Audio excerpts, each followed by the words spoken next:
শুভ সকাল বন্ধুরা, আশা করি তোমরা সবাই ভালো আছো আর আমিও ভালো আছি। তো নিয়ে আসলাম আবার একটি ভিডিও। তো সকাল সকাল আমার কিন্তু স্নান পুজো সবই প্রায় কমপ্লিট, কারণ স্কুলে যাবো জানোই তো। তো সকালবেলা এখন যেহেতু রান্নাটাও কমপ্লিট হয়ে গেছে, আর আজকে রান্না সেরকম কিছু করিনি, জাস্ট ভাত আর সয়াবিনের তরকারি করেছিলাম। তো এদিকে কিন্তু দেখো হচ্ছে গিয়ে আমি কিন্তু বরমাসের জন্য এখন আর কি ভাতটা আর কি রেডি করে গুছিয়ে আর কি রেখে দেবো, কারণ এরপরেও তোমার এখনও কাজ রয়েছে, যেহেতু ছেলেকে খাওয়াতে হবে, নিজে কটা ভাত খাবো, আরও অনেক কাজ রয়েছে, সেগুলো একটু একটু আর কি গুছিয়ে যেতে হয় যেহেতু আমার স্কুলে। তো সেই কারণে ভাবলাম কি তাহলে বরমশাইয়ের ভাতটা আর কি গুছিয়ে রাখি। আর এখন দেখছি যে ফাঁকা, কারণ হচ্ছে কি আমি বাইরে গেছিলাম একটুখানি জাস্ট প্লাস্টিক আনতে, মানে প্লাস্টিকের মধ্যে ভরে দিলে কি তাহলে আর কি যদি কাত হয়ে যায় বাইসেস, তাহলে আর কি ঝোল টোল কিছু পড়ে না। দেখো প্লাস্টিকটা নিয়ে চলে আসলাম কিন্তু। তো প্লাস্টিকটার মধ্যে করে দিয়ে তো তারপরে আর কি ব্যাগের মধ্যে দিই, তাহলে না ভালো হয়। না তো যেহেতু ব্যাগ আমি কিন্তু একদিন পর পরই ধুয়ে দিয়ে যাচ্ছি, যেহেতু দুটো ব্যাগ, মানে আজকে একটা পাঠাই আর কি, পরের দিন আর একটা পাঠাই। তো এর জন্যই আর কি এক একদিন ধুয়ে দিই, তো বুঝলাম প্লাস্টিকের মধ্যেই আর কি দিয়ে দিই গুছিয়ে ভালো সুন্দর করে। তো এই দেখো কালকে যেহেতু করা হয়েছিল পিঠে, তো পিঠে তো রয়েছে এখনও, কালকে তো খাওয়া হয়েছে, তো এখনও বাসি পিঠে খেতে না আমার খুব ভালো লাগে। মানে যত পিঠে বলো পায়েস বলো যত বাসি হয় তত যেন টেস্টি হয়। তো যাই হোক না কেন তারপরে চলে আসলাম কিন্তু আমি দেখো হচ্ছে গিয়ে ছাদে। তো ছাদে কালকে জামা কাপড় তো শুকায়নি, তো ভাবলাম সব কিছু মেলে দিই, তোমাদের সাথে একটু শেয়ারও করে দিলাম। এই যে তো দেখলাম তো ছাদ ভর্তি একেবারে জামা কাপড় সব মেলে দিলাম।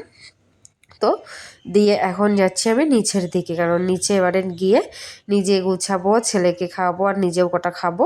আর বরমশাকে তো গুছিয়ে দিচ্ছি, তো বরমশাও চলে গেল ওইদিকে কাজে। তো এবারে শুধু মানে আমি আর ছেলে গুছিয়ে গেছি, স্কুলে চলে গেলে বাড়ি পুরো ফাঁকা। প্রত্যেকদিন এইরকমই হয়। আর তো তারপরে কিন্তু চলে এসেছিলাম স্কুলে এসে আর কি ভিডিও আর করিনি। আর এটা হচ্ছে স্কুলের পাশে যেহেতু নার্সারি আছে, তো সেখানে আমরা আর কি চলে এসেছিলাম। তো এখান থেকে আমার মানে বান্ধবীরা বলছিলো যে ওরা গাছ নেবে, আর আমি তোমাদেরকে জুম করে আর কি লঙ্কা গাছটা দেখাচ্ছিলাম। তো ভাবলাম আমিও এখান থেকে একটা গোলাপ গাছ নিয়ে এসেছি, সেটা তোমাদেরকে একটু পরে দেখাচ্ছি। তো দেখো আমরা সবাই মিলে কিন্তু এসেছি এখানে। তো সবাই মিলে কিন্তু গাছ নেওয়া হয়ে গেছে। তো তারপরে আমরা যেখানে আর কি বসে থাকি প্রত্যেক দিন, তো সেখানে চলে আসলাম। আর আজকে কিনা হচ্ছে গিয়ে পেয়ারা মাখা। তো সবাই মিলে এখন আর কি পেয়ারা মাখা খাবো। তো পেয়ারা মাখা খাওয়া দাওয়া হলো, তো তারপরে আর কি মানে ছোটোখাটো একটা পিকনিক হয়ে গেলো সবাই মিলে।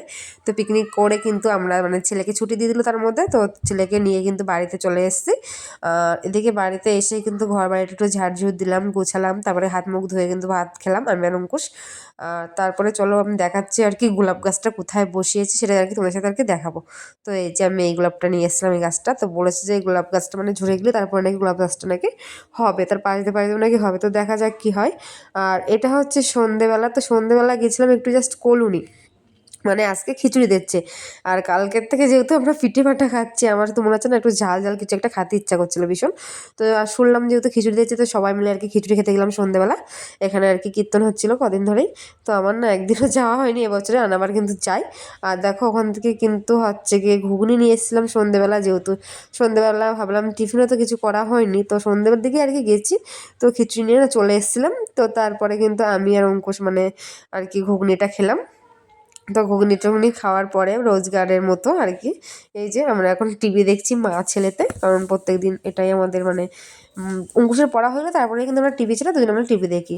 তো আমার এই ভিডিওটা কেমন লাগলো, ভালো লাগলে লাইক কমেন্ট শেয়ার করো। টাটা বাই বাই, দেখা হচ্ছে নতুন কোনো ভিডিওর সাথে। ততক্ষণ তোমরা সবাই ভালো থাকো, বাই।